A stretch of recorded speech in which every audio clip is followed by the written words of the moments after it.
ಗೊತ್ತಿರುತ್ತೆ. ಯಾವುದೇ ಒಂದು ಸ್ಟೇಜ್ ಆದರೂ ಈ ಪ್ರೋಟೋಕಾಲ್ ಪ್ರಕಾರ ಇವ್ರಿಗೆ ಕುತ್ಕೊಳ್ಬೇಕು ಅನ್ನೋದಿರುತ್ತೆ. ಅದನ್ನು ಹೇಳಿದ್ದು ಆ ಪ್ರೋಟೋಕಾಲ್ ಏನು ಅಂತ ನಮಗೆ ಗೊತ್ತಿಲ್ಲ. ಹೇಳಿದ ತಪ್ಪು, ಹೇಳಿದ ಸರಿ ಅಂತ ಹೇಳ್ತಾ ಇಲ್ಲ, ಹೇಳಿದ ರೀತಿ ತಪ್ಪು. ಆ ಜಾಗನ ಅವ್ರು ಆ ರೀತಿಯಲ್ಲಿ ಹೇಳ್ಬಾರ್ದಿತ್ತು ಅಂತ ನನಗನ್ಸು. ಅಷ್ಟು ಭಾಳಷ್ಟು ಕಡೆ ಕಮೆಂಟ್ ಮಾಡಬೇಕಾದ್ರೆ ಜನರು ಏನು ಮಾಡ್ತಾರೆ ಅಂದರೆ ಇದೇ ರೀತಿಯಾದ ವರ್ತನೆಗಳು ಪದೇ ಪದೇ ರಿಪೀಟ್ ಆಗ್ತಾ ಇದೆಯಲ್ಲ ಸರ್ಕಾರಿ ಅಧಿಕಾರಿಗಳನ್ನು.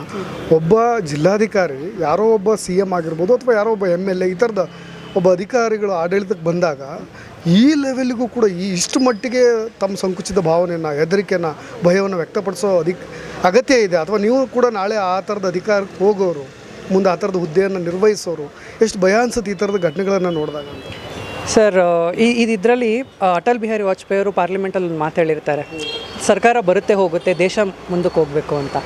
ದೇಶನ ಅಥವಾ ನಮ್ಮ ರಾಜ್ಯನ ಅಥವಾ ನಮ್ಮ ಜಿಲ್ಲೆನ ನಾವು ನಡೆಸ್ಕೊಂಡು ಹೋಗಬೇಕು ಅಂತಂದರೆ ಎಲ್ಲದರಲ್ಲೂ ಬ್ಯಾಲೆನ್ಸ್ಡ್ ಆಗಿರೋದನ್ನ ಕಲ್ತ್ಕೋಬೇಕಾಗುತ್ತೆ. ಅದು ಒಳ್ಳೆ